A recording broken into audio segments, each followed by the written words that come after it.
Hello audience, Mr. Z here on this dark, stormy night, in collaboration with my pal from across the pond, VC3 Productions. If you'd like to understand a little more about how Hitler came to power and how he changed Germany, go check out his video after this one. We, on the other hand, will be exploring the grander effects of the Second World War, and how the world might have been had it simply never happened. Surely you must be curious of the details on precisely how such a thing could have occurred, as yes, there was a fairly heavy stockpiling of fuel for these fires of war, from Germany's treaty-breaking remilitarization to their territorial expansion. We could simply prevent the ignition of that fuel, but that tension between nations would still exist, and likely manifest in the form of numerous smaller wars over the course of a few years.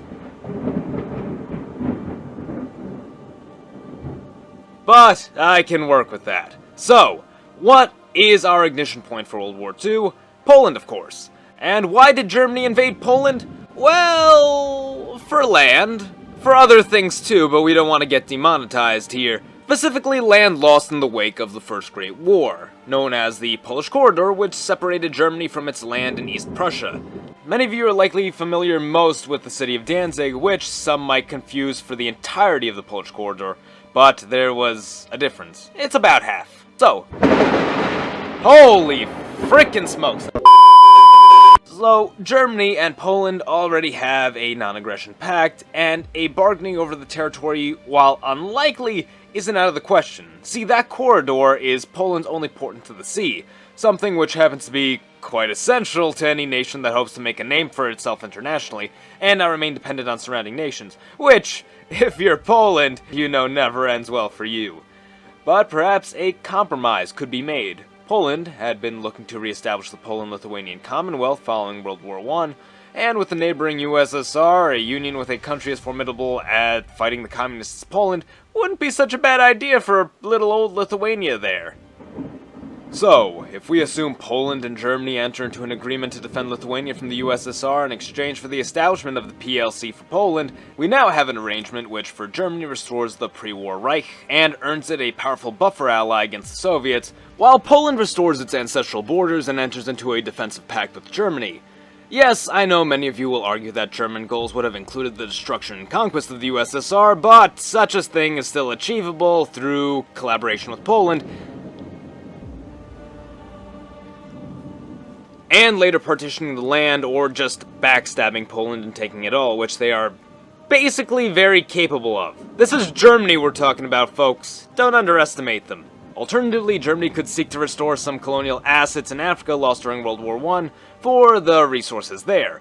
Regardless of which, there are at least a few options for Germany to still achieve their goals while remaining allied to Poland in this arrangement. And even if that wasn't the case, I could argue for a timeline in which Germany invades Poland, with France and Britain simply doing nothing. Why? Because up until Poland, that was the case, and there's no reason to assume Poland would have been any different. Italy invades Ethiopia despite both being members of the League of Nations, and annexed the region while the League did nothing. Germany annexes Austria, and the League does nothing. Japan invades China, and the League did nothing. Germany invades Czechoslovakia again, the League did nothing.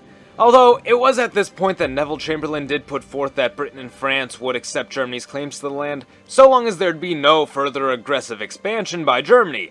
But this could not stop further partitioning of Czechoslovakia, and demands for land aimed toward Poland and Lithuania. And even after that, Italy still conquers Albania. So, Britain and France could, in the sake of not wanting to risk another Great War, simply stand down and accept that Germany is hell-bent on eastward expansion. Or, better yet, the nations could come to a resolution of redrawing borders to create a union out of Poland and Lithuania to defend against both German and Soviet aggression, while ceding the Polish corridor back to Germany in exchange for a peace pact between Germany, Poland, Britain, France, and Lithuania, to cease all military expansion then and there. Germany could voice any remaining demands for land, and a vote could be put forth for exactly what exchanges will be made to acquire said land. Such a thing isn't too far-fetched. Hell, Germany just paying Poland for the land, and Britain and France mediating it, saying, yeah, this is alright. As even in our timeline, Germany continued negotiating for the city of Danzig, albeit aggressively, up until the invasion of Poland, going as far as to ask for at the very least a referendum of unification with Germany to be put to a vote by the citizens of the region. Since we're looking for the best means to prevent World War II and reduce as many national conflicts as possible, we'll be redrawing borders like this. Germany is able to fully reunite with East Prussia and restore some pre-war land holdings within Poland, with a Slovak Republic proxy state and a return of World War I German African colony Cameroon to appease German desires for greater resources. Poland and Lithuania unite into the Polish-Lithuanian Commonwealth, while a plan is established and invitation put forth to the other Baltic states and Finland to join the Union should political or military pressures from the USSR rise. Germany is allowed access to Polish ports and allowed to maintain a limited number of bases along the Polish-Soviet border in exchange for German military support should conflicts arise between the USSR and Poland. At the time, there were tremendous concerns over the industrial development of the USSR, and there were some real worries by not only its neighbors, but Britain, France, and even Germany, who feared the future of a Europe potentially falling to communism country by country. So it's fairly realistic to imagine these states, having put aside their differences, focusing on containing the USSR and communism from leaking to the rest of Europe. Italy would remain a belligerent, but granted the poor state of its military supplies, they wouldn't pose too significant a threat, and if not giving up after an initial number of failed campaigns, likely against either France, Greece, Britain, or Yugoslavia, they'd certainly find themselves forced back into their place. Japan in this time would continue its campaign against China, while the Soviets supported the Chinese communists through the north. French Indochina likely wouldn't fall under Japanese control, as France would never be invaded by Germany, and authority would never be handed over to Japan. Tibet, having been caught between the Kuomintang, communist, and perhaps eventual Japanese rule, sought protection from Britain and would soon become a protectorate. The Chinese communists would establish a new People's Republic with Mongolia under heavy Soviet influence, while Japan pushed deeper into mainland China. The Baltic states and Finland, following increased strongmanning by the Soviet Union, would enter into the Polish-Lithuanian Commonwealth to establish the Intermarium, a between-seas border state whose purpose would be to prevent conflicts between Eastern and Western Europe.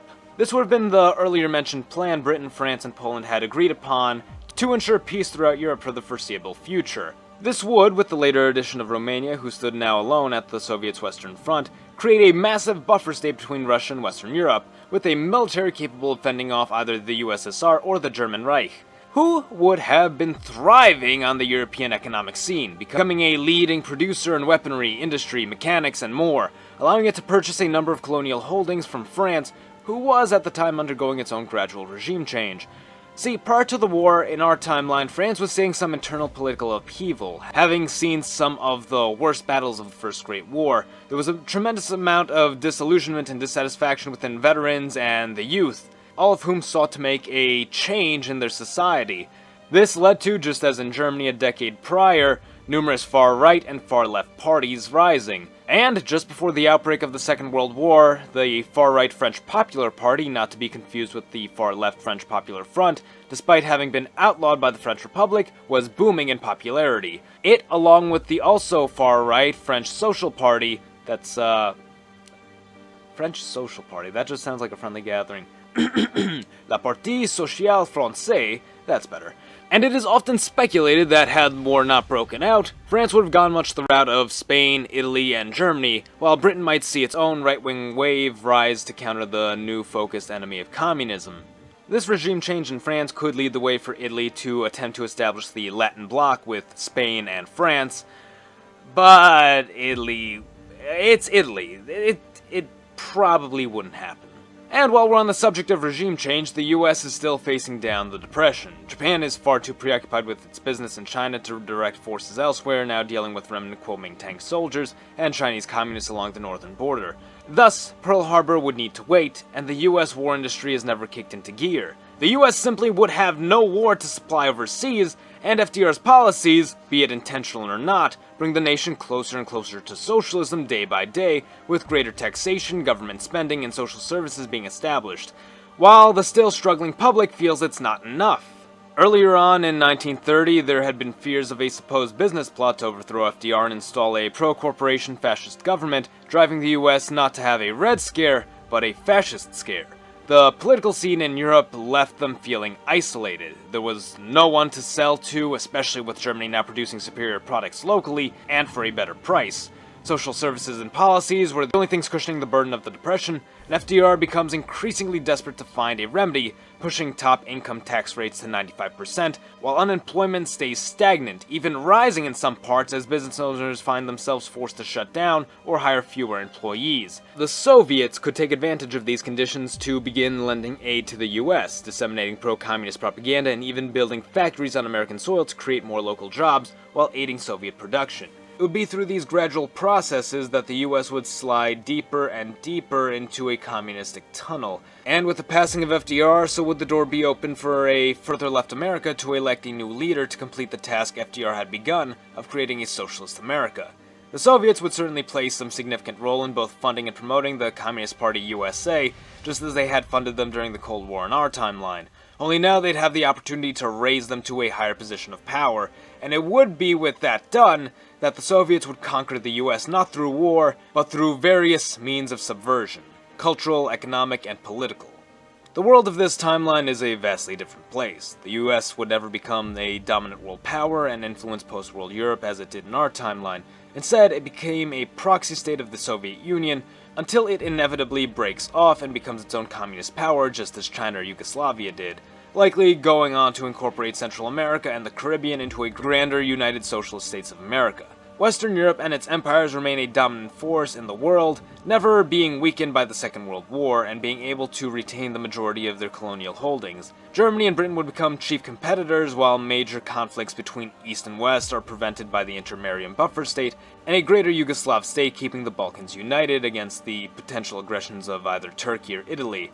War would likely begin to intensify between the Japanese and Soviets, while a communist America could pose a greater threat to the Japanese Pacific Empire. If the Japanese Empire proceeds to reinforce the Anglo-Japanese alliance, this could lead us to something of a greater world war that could draw in the US, Canada, Germany, and intermarium. War on the grand scale, however, would be inevitable. While the conflict within Western Europe was resolved without bloodshed, a greater conflict between it and the communistic world now existed, and such a war would be greater than any conflict ever seen before. The US of Z thanks you for watching. Support your legion by liking this video and sharing it to boost the algorithms, or join our ranks by subscribing for more. Support us on Patreon and check out our Discord server if you'd like to meet the rest of the community. Mr. Z, out.